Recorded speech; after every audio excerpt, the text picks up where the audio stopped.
বন্ধুরা, কেমন আছো তোমরা সবাই? আশা করছি সবাই খুব ভালোই আছো। বনবালিকা ব্লগে তোমাদেরকে আরও একবার স্বাগত জানাই। আজকেও নিয়ে চলে এসেছি ভাইয়ের বিয়ের ভিডিও। গত কয়েকদিন ধরেই বিয়েবাড়ির ব্লগ তোমরা দেখতে পাচ্ছ, আর আজ এখন এসেছি পুকুর ঘাটে জল নিতে। তো চলো ভিডিওটা শেষ পর্যন্ত দেখতে থাকো, তোমাদের খুব ভালো লাগবে।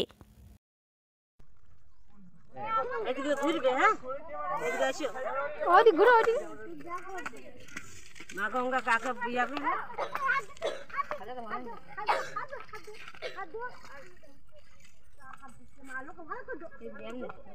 এ উলুধ্বনি কই এটা নিয়ে আমার গতি লাগি দুধ দিলা জল তোমার নিয়ে দেনা এই যে ইচ্ছা তুমি নিলে কোন মোটি দেখি ওইতে এইতে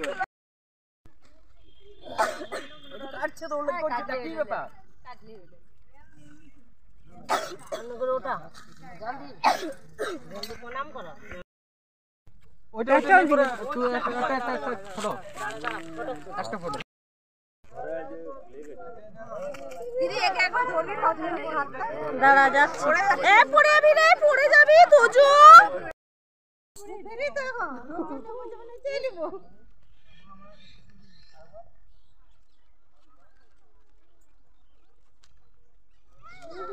তুমি এখানে দাও তাহলে তোমার ছবি তোলা আরে বাবা কি করেছিস ভুলে যাও এবার আধ ঘন্টা দিতে হবে এখানে বন্ধ হয়েছে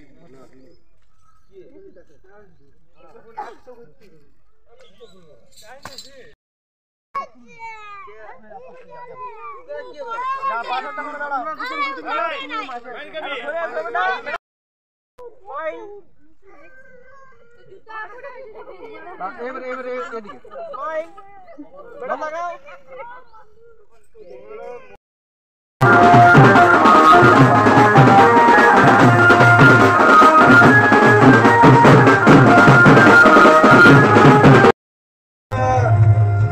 বাসলিওলা বুঝছো ওখানে না অত দাই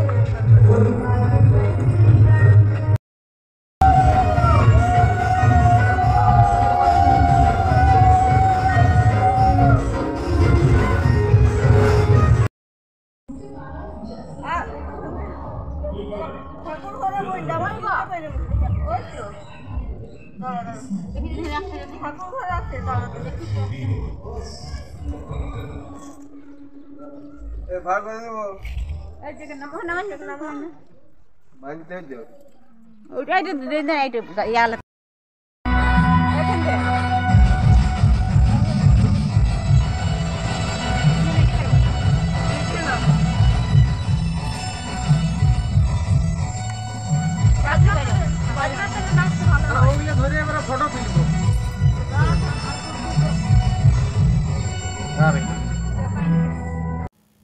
আমরা সবাই পুকুর থেকে চলে এসেছি, আর এসে পরে ছন্দা দিদি আর ক্ষমা হাড়ি দুটোকে তাড়াতাড়ি ছাদের উপর ছাতনা তলায় রেখেই চলে এলো নিচে আমাদের সাথে নাচ করার জন্য।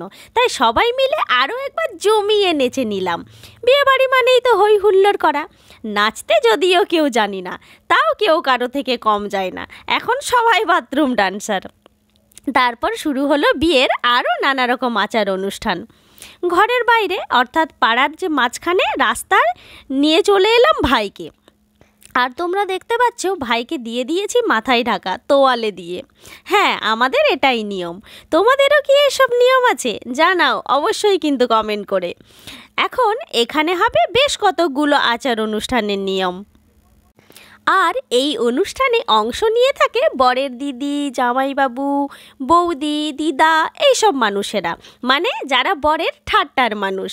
আর অবশ্যই এই সিনেমার লিড রোলে থাকে বর। তাই ভাইকে সবার মাঝখানে দাঁড় করিয়ে দেওয়া হলো। এবার হবে হাতে সুতো পরানোর নিয়ম।